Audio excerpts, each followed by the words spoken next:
Now what? Okay, I just have one last question, and this one was maybe the hardest to ask in front of people. Wait a minute, would you all leave? Oh wait, that's not the path of least resistance. So you've got some choices, and we would think about this. We're not trying to guide you one way or another. Okay. So you have something that you want to talk about, but you don't want to talk about. Yeah, and saying the question, it would make sense too. And I think that it's important. But before you do, let's think about this for a little bit. So how do you find a path of least resistance? In other words, if there's something that you want to do but you don't want to do, there's split energy in that, isn't there? Yeah. And so before you turn it into a reality, before you move forward on it, you want to prepare a vibrational basis for it. Because, well, I've learned that when you talk about things that They get bigger. Bigger or more clarity? Well, both, but bigger. The problem gets bigger before the clarity comes. The problem gets bigger and attracts more of what is wanted, but the key is how fast can you get into the solution mode and out of the problem mode. Yeah. Because the vibration of a problem and the vibration of a solution are two very different frequencies. So how do you do that when it's a direct interaction with another person? What do you mean? So part of the thing I'm having an issue with is it directly involves somebody else. But this is the thing that we were wanting to point out to you earlier. Even though something directly involves somebody else, they are really irrelevant. Yeah. The only thing that is relevant is where you are and your desire. That's what's relevant. So then how do I get past the place where I feel completely frozen, stuck, of allowing? We're happy to talk with you about whatever it is you want to talk about here, but the specific answer to that question is you thaw out a little bit at a time. And what we just gave to you earlier about taking the 9 subjects that are working and use them as your reason to be in alignment. Here's the thing that you might not be remembering. It's a common thing that people forget. You've already asked the question. Life has already caused you to ask for what you want. Mm-hmm. And Source has already answered it. So the solution has already assembled and is ripe for your receiving of it. Mm-hmm. But you've got to get into that receiving mode in order to hear it. Mm-hmm. And so the only thing that matters is being in the receiving mode, because it's already been asked and answered. You've just got to get into the receiving mode. And so the specific answer to your question is whatever it takes for you to feel better, even if it means avoid that situation for a little while. In other words, you're sort of doing what we were saying earlier. You're taking that one thing and you're giving it so much attention, and in giving it so much attention, you're holding yourself out of vibrational alignment and then struggling with all of that when we just explained to you not to do that. It's really funny because I believe that so much, and so I really focus on just being happy and finding the things that make me happy and then focusing on those. And I really tried to, like, when I'm sitting in the car, I'm noticing my body. It's just, I can just feel it, and I'm just like, okay, get that out of there. What am I happy about? You know, because I don't know how to change it otherwise. You know what happens when your inner being notices your body? First of all, when your inner being notices anything, get out somewhere today. Have you seen this day out there?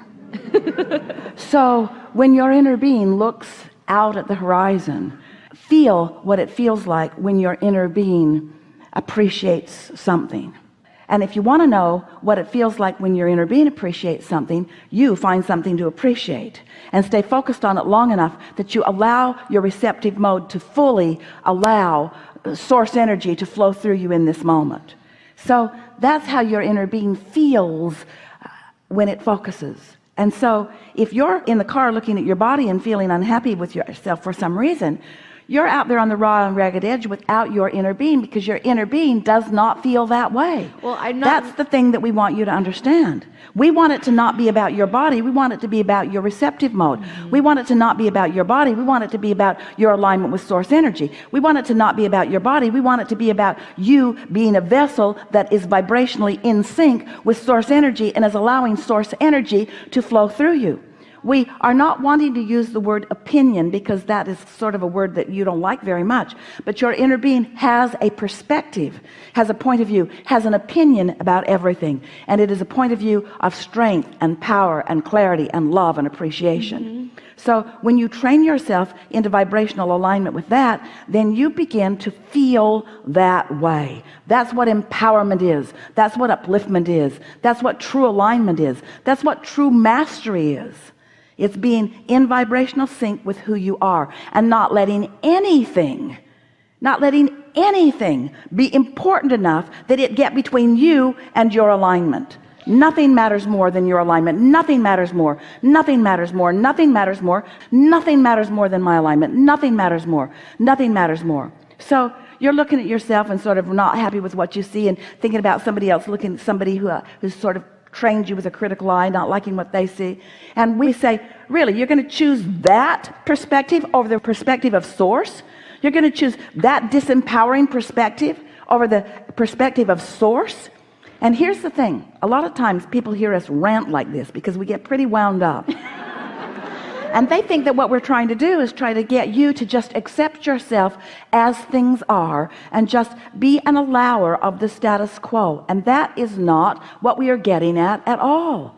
We're wanting your alignment to be what matters, understanding that in alignment, everything else that you want will fall into place.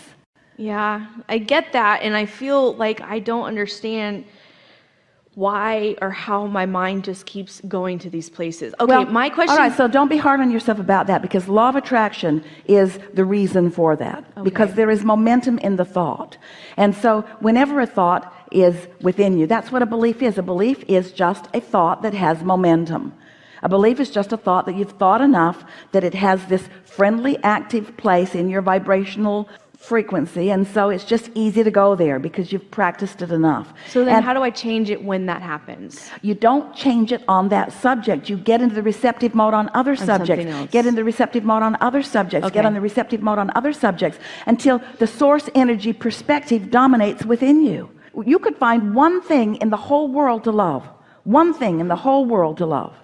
And as you love that one thing in the whole world to love, and you use that as the reason that you hold a vibrational frequency in the place that you do, what will happen is that thing that you are predominantly focused upon will become the reason that you offer a vibration like that, and everything else then has to rise to that. Okay. And so what's happening is you are not disciplined in your thought. And the reason that you're not disciplined in your thought is because you've been using bogus standards for the reason that you think the way you think. Instead of letting it be the way I feel, which is my resonance with source, you let it be what somebody else thinks. And isn't that about to drive you crazy? Yes. If they would even be a little consistent in what they think, it would be helpful. But they aren't. You go from person to person, even one person, that really good friend, waffling all over the place. Hey, I've been using you as my standard for the way I feel about myself my whole life, and you are squirrely. In other words, it's time to reach for something that's stable and sure and always there, you see. So really, our encouragement to you is get off that subject for a while. Get off that subject for a while. You've become sort of possessed by a subject, and you're letting that subject control your vibration and mess up other things too. And I hear that, and that is specifically why I wanted to talk with you. All right. Because I wanted to understand, like, I see that, and I just want to find the tangible answer for me to know what to do when that is creeping in. Because when I'm conscious, so I'm being very conscious. So here's how this conversation is unfolding. Abraham, I have a subject that when I focus upon it takes me out of complete alignment. Abraham, don't focus on that subject. It'll take you out of complete alignment. I know, every time I focus on it, it takes me out of complete alignment. But I was wondering, is there a way I can focus on it so that it will no longer take me out of complete alignment? No, every time you focus on it, it's going to take you out of complete alignment. I know, but I just thought if we talked about it more, that maybe it wouldn't take me out. No, every time you focus on it, it's going to take you out of complete alignment. I know, but I thought that if I could just focus on it for a little while, maybe you could help me get around the laws of the universe. Maybe you could cause the law of attraction not to have anything to do with me anymore. Maybe I could be the one exception in all of the universe, and I could have a different experience.